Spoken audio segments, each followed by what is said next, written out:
एक सिक्के को 3 बार उछालने पर कम से कम 2 शीर्ष आने की प्रायिकता क्या है। एक सिक्के को 3 बार उछालेंगे तो कम से कम 2 शीर्ष आने की क्या प्रायिकता होगी। पहले 2 सिक्के को उछालेंगे, या तो हेड आएगा या टेल, दूसरे में भी हेड और टेल।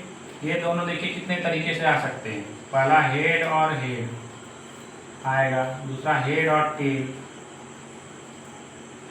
अगला टेल और हेड, अगला टेल और टेल।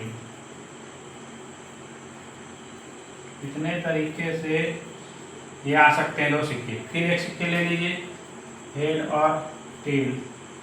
आप देखिए फिर तीनों सिक्कों को जब एक साथ उछालेंगे तब कितने तरीके से आ सकते हैं।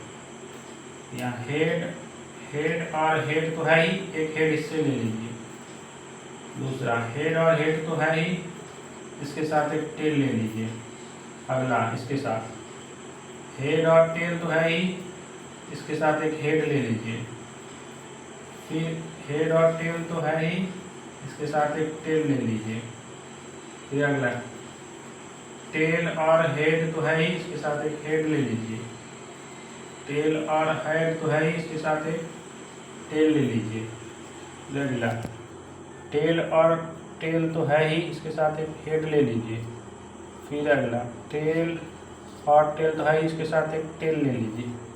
इतने तरीके से ये आ सकते हैं।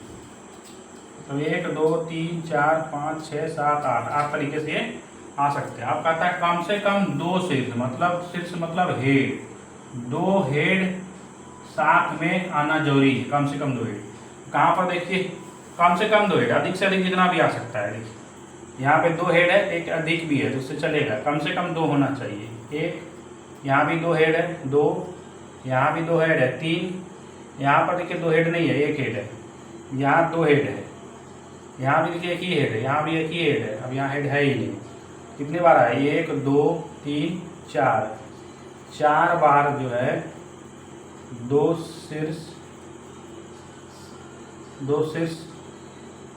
शीर्ष आए। अब जो कहता है 2 शीर्ष आने की प्रायिकता, तो 2 शीर्ष आने की प्रायिकता, कुल संभव परिणाम। एक सिक्का को 3 बार उछाले हैं, या तीनों सिक्का को, एक सिक्का को 3 बार उछालिए, या तीनों सिक्का को एक ही साथ उछालिए, एक ही बात है। कुल संभव परिणाम कितने हो जाएंगे, 2 गुना 2 गुना 2। और कहता है कम से कम 2 शीर्ष आना चाहिए। कम से कम 2 बार से कितने बार आया, 4 बार। तो 4/8 घटा दीजिए, 2 दूनी 4 एका 4, 4 दूनी 8, 1/2 अर्थात ए नंबर।